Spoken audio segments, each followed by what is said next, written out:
माता बहनों का आज धरना प्रदर्शन एक दिवसीय चल रहा है, क्या कहेंगे इसको लेके?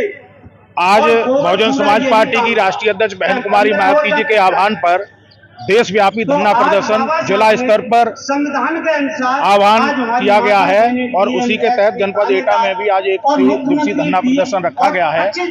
देश के गृह मंत्री अमित शाह द्वारा जो पार्लियामेंट में एक गलत बयान दिया गया था कि डॉक्टर अम्बेडकर का फैशन बना रखा है, अगर इतना नाम भगवान का लिया जाता तो 7 जन्मों तक स्वर्ग मिल जाता।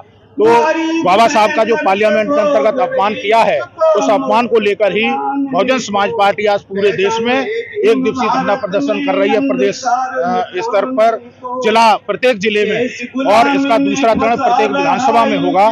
तो एक तरफ तो भारतीय जनता पार्टी के लोग, कांग्रेस के या सपा के लोग जो बाबा साहब का नाम लेते हैं और दूसरी तरफ बाबा साहब का अपमान भी करते हैं। अभी आपने देखा कि समाजवादी पार्टी के लोगों ने भारतीय संविधान और बाबा साहब की तस्वीरें लेकर, या कांग्रेस के लोगों ने भारतीय संविधान या बाबा साहब की तस्वीरें लेकर सड़क से संसद तक वो एक दिखावा किया। लेकिन समाजवादी पार्टी की सरकार में माननीय बहन जी ने जो बहुजन समाज के महापुरुष थे या बाबा साहब के नाम से जो यूनिवर्सिटी, जिले और कमिश्नरी बनाई थी, जो हवाई अड्डों का नामकरण किया था, तो सपा की सरकार में उनको बदल दिया गया था। इसका मतलब बाबा साहब के प्रति उनका सच्ची श्रद्धा नहीं है। और अगर सच्ची श्रद्धा होती तो उन जिलों के, कमिश्नरियों के और बंदरगाहों के या हवाई अड्डों के नाम नहीं बदले जाते। इसके अलावा कांग्रेस की केंद्र में और प्रदेशों में 40 साल तक सरकार रही, लेकिन कांग्रेस ने बाबा साहब के न तो जीते जे और ना ही उनके मरणोपरांत बाबा साहब को भारत रत्न नहीं दिया। 1989-90 में जब केंद्र में जनता दल की सरकार बनी और बीपी सिंह जी प्रधानमंत्री थे, तो साहब मानवर काशीराम जी ने डिमांड रखी थी कि बाबा साहब को हम तब समर्थन देंगे जब बाबा साहब को भारत रत्न देना पड़ेगा।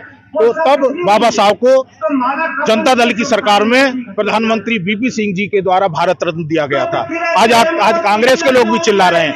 अगर इन लोगों के मन में बाबा साहब के प्रति श्रद्धा है तो पार्लियामेंट में हर एक सीट पे बाबा साहब की तस्वीर रखने की जरूरत नहीं है।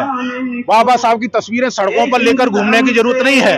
अगर बाबा साहब के प्रति श्रद्धा है तो जिस तरह से बाबा साहब के अनुयायी अपने घरों में बाबा साहब के एक भगवान की तरह पूजा करते हैं, बाबा साहब की तस्वीरें अपने घरों में रखते हैं, तो कांग्रेस के, भाजपा के और सपा के लोगों को ये बाबा साहब की तस्वीरें सड़क पे, संसद पे न दिखाकर अपने अपने घरों में रखना चाहिए। बाबा साहब के प्रति सच्ची श्रद्धा रखनी चाहिए, अपने मनों में बाबा साहब का गुणगान करना चाहिए।